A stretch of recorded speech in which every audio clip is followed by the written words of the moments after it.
Um, Good morning. That was beautiful. That was beautiful. You know, right before Fred Rogers died, his team had actually contacted me to try to present the case for why television should keep at the pace of Mr. Rogers' Neighborhood. And so we were about to plan that whole thing, and then he passed away. But it was an amazing thing to think about the generations of people that have learned to understand their feelings, to make them mentionable and manageable. And what I'm going to talk to you about today is about how schools can combine with technology in the way of promoting self-regulation.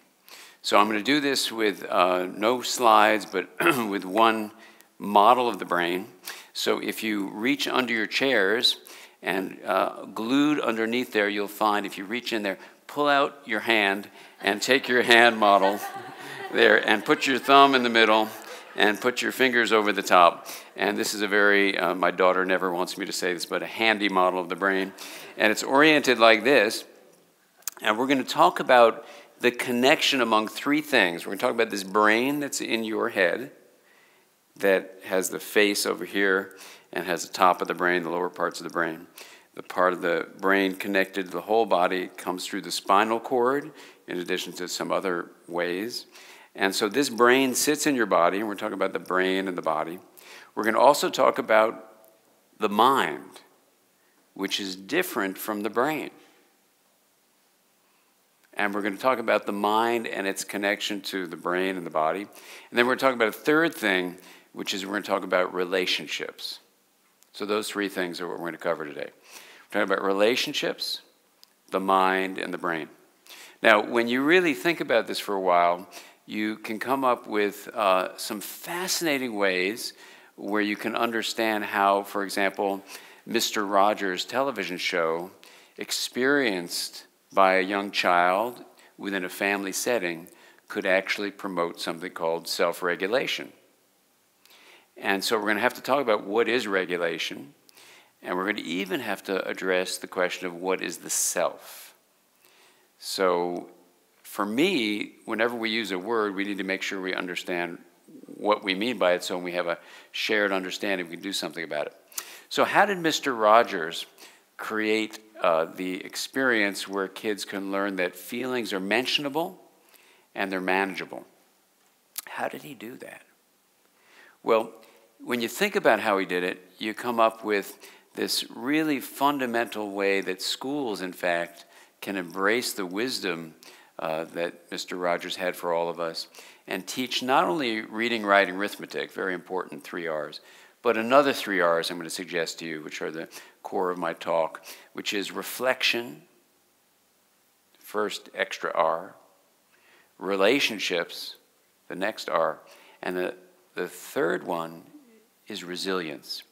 Because when you build a certain kind of approach to reflection, kids actually develop the capacity to mention their feelings and to then be able to manage them. Exactly what Mr. Rogers said we ought to be able to do. And that's the basis of emotional intelligence, actually. And it's the basis, as you'll see in a moment, of social intelligence. Because when you understand your own feelings and learn to manage them, you actually can understand other people. It's actually incredible. So this reflective ability is something schools can teach. That's the next R. What about relationships? Well, we're going to see that this brain we're going to get into in a moment has the capacity to make relationships work really well, and people actually thrive and feel good about themselves and good about others. So you develop kindness and compassion toward yourself, really an important place to start, and kindness and compassion toward others. So this R of relationships really looks at all the research on well-being and says, you know, the number one factor, whether you're looking at mental health, physiological health, medical health, longevity, or happiness, the number one factor in all those studies is relationships. How we have connections, positive connections with other people, is the best predictor of all those things. In fact, if you study wisdom, you find that wisdom is based on having these positive relationships. And you probably have heard these amazing studies which show that when you are given, let's say, $20, and you're asked to either spend it on yourself or give it in the service of someone else, gift it to someone else, the circuits in your brain that show you did the right thing, these reward circuits driven by a transmitter called dopamine, they get active when you give to someone else, which goes along with the study that when you give in service of other people, you actually are happier yourself. So if you want to be happier, actually think about someone else. That's the lesson from that. So relationships in schools can teach all of that. So that's the relationship part. And now the resilience we're going to get into when we talk about the brain. But let's take our hand model out and let's look at it.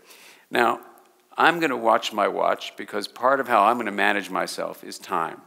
So I think I've been going for, I would guess, 5 minutes. But I need my timer to tell me. There's my timer right there. Beautiful. I guessed it right. So we're going to do this hand model of the brain. And I'm going to teach you all how to do this. And this is something that in schools that I work with, we teach kids starting in kindergarten about this hand model of the brain. And you're going to see that it can be very useful to do. And when kids get towards adolescence, the brain changes a lot. They really need to know about their brain. So let's take the hand model out and put your thumb in the middle and curl your fingers over the top. So this is the orientation of the brain. And let's do the parts. And let's think about the question as we get into these brain parts. Why, if we're talking about self-regulation, would we care about the parts of the brain? And what does a relationship have to do with the brain anyway? And if self-regulation is really a mental function, because the self is really a part of your mind, then is the mind just the brain? Or is it something else? So these are the kinds of things we need to really think deeply about. And in the world I work in, it's called interpersonal neurobiology. We actually deeply dive into these scientific questions by combining all the fields of science that exist into one perspective. So it's called interpersonal neurobiology. And the brain is a good place to start looking at this because, believe it or not, it's actually the simplest of all that stuff. So let's go through it. First, you have the spinal cord. And this is basically a collection of cells, neurons, that allow energy and information to flow from the body itself as signals coming up. The spinal cord and also a nerve called the vagus nerve, they all bring stuff from the body up into the skull part of the nervous system. Some people call it the head brain, some people just call it the brain. But actually you have a brain around your heart and you have a brain around your intestine. So the word brain, when I use it, means the whole body and how it processes information through the flow of energy. That's basically the biological understanding of what we mean by the nervous system. But the head brain is what we're going to focus on now because it's really the most studied of all these brain parts. So when you get up into the head part of the brain, if you lift up your fingers and lift up your thumb, you arrive at the first part of the nervous system. First in the sense it's the deepest. First in the sense that when you're in your mother's womb, it's the first to develop in utero. And first also meaning it's the first we evolved to have. So it's over 300 million years old. It's the old reptilian brain, having collections of neurons called nuclei that are responsible for things like... This is a good example. Let's take another pause. Let's all turn our telephones off and make sure that if they're going to vibrate, you have them near your body, not sitting next to your neighbor. And you turn the sound off, because that's another thing that happens. Technology, if you haven't noticed, invades whatever context you're trying to create. And rather than technology running us, we should run technology. It's really, really important, because these things just take over. I was walking home from the local school we have, and I saw a mom carrying her year-and-a-half-old child in her arms, texting for 2.5 blocks, and missing the opportunity to connect with her child because she allowed technology to intrude on her relationship. And you probably know from the studies at the University of Washington by Andy Meltzoff and Patricia Kuehl that the technology called Baby, it doesn't matter what it's called. It was a technology that said you can have your child develop faster in her brain in language if you show these videos. And they showed it was just the opposite. Because relationships are what stimulate growth and learning. And if we use technology, that's fine. But if you replace relationships with technology, this study demonstrated you get just the opposite of what you want to get. So we have to actually be present fully and check out what's happening in the environment and not pollute it with technology or not pollute it with actual chemical pollutants too. So, okay, so now we're in the brainstem. Now the brainstem is going to keep us awake and alert. So it has those nuclei that do that. The brainstem's also going to have the fight, flight, freeze reaction. And so when you have a lot of competing things going on, you can have a very agitated, fearful reaction to that, like it's threatening, or you can have a fight reaction to that, or you can freeze. There's even a fourth option, which is total collapse. That has its advantages in lots of different ways, depending on the situation. But that's what the brainstem's all about. Very old impulses that are created.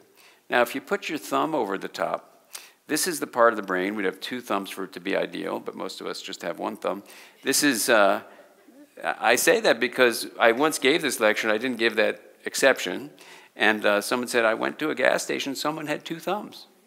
And so we want to honor that. So most of us have one. It's the left and right side once you get up there. This is the limbic area. It developed 200 million years ago. And it also is the second area to begin developing in utero.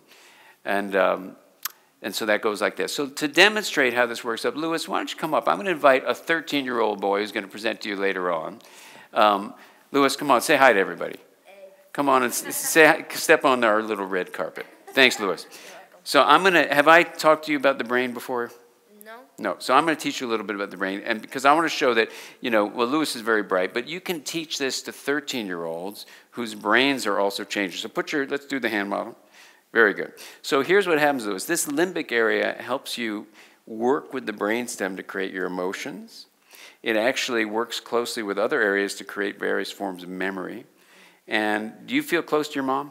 Yeah. Yeah, great. So this is the part that lets you feel connected to her, okay? Now, put your fingers over the top like that, right? Now, this is a part that actually is going to grow once you come out of your mom's belly, out of her womb, right? And this is a part that's very much shaped by the experiences you have. Yeah. And this is called the cortex. It's the outer bark of the brain. So the back here, turn your head sideways. We use a demo right there. So this is the back part of the brain like that. And so the back part of your brain in general represents the outside world. It has all sorts of layers to it. It makes maps of the outside world. Very good. And then you are one handsome guy. So this front part of the brain here is called your frontal cortex. It allows you to think and reflect. And so when we talk about reflections, this is the part of the brain that actually lets you be able to manage and mention your emotions. Isn't that cool? That's really cool. So the kinds of things that you do in your mental life, like the mind basically is, when you are playing a game and you feel excited? Mm-hmm. That sensation you call subjective experience. And that's a part of what the mind is. Do you notice sometimes you can be aware of some things and sometimes you're not aware of things? Yeah, so awareness is also part of what the mind does. But a third thing that the mind does is it helps regulate how all this information flow is happening in your awareness, in your subjective experience, and even in how you communicate to other people. So the reason we're talking about reflection, when you look inward, what I call time in, develops this part of the brain. Now, take a look at these two middle fingernails there. This is part of an area called the prefrontal cortex. It's right, look at me, it's right behind your forehead, right there. And notice, lift up your finger and put it back down. What do you notice is kind of unique about the anatomical position of these two middle fingernails? It's right under the thumb. Exactly. So it's right under the thumb, and this is the part of your brain that actually allows the cortex to go to that thumb area called the limbic area. And notice, is it also near your palm? Yeah, so it also connects to the brainstem. It takes information from the body too. So it comes up your spinal cord, up your brainstem to your limbic area, especially on your right side of your brain, and goes right to that area. Now here's the cool thing. Watch me.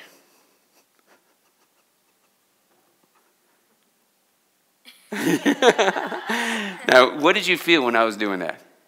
Sad. Sad, very good, excellent. than happy because we were goofing, right? Yeah. Right. So the sad thing, this part of the brain actually lets you pick up what's going on inside of my nervous system. Isn't that amazing? Yeah. So we have a relationship because I'm going to send energy to you, and this part of the brain right there, which is right here behind your forehead, it's going to take in what's going on in me. It takes in what's going on in your body, like your heart, your intestines. It takes in what's going on in your brainstem, your limbic area, and what goes on throughout your whole cortex. And it takes these separate things and it pulls them together.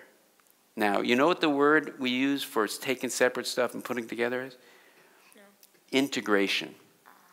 So here's what this area does. It integrates everything. It integrates your body, your brainstem, your limbic area, your cortex, and even your relationships with other people.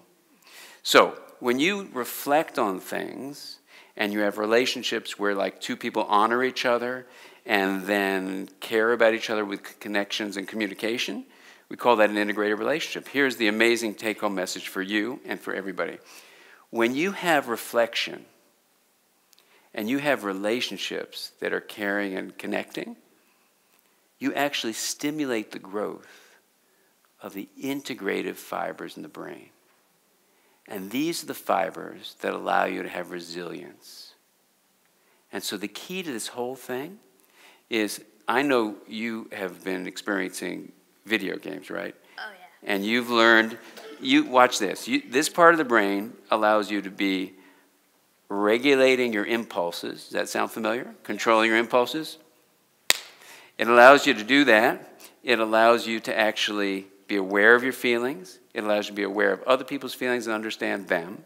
It allows you to actually be moral, think about what's good for everyone, including the planet. It allows you to actually have intuition. It allows you to know where you've been in the past, where you are right now, where you're going in the future. And it allows you to tune in to other people.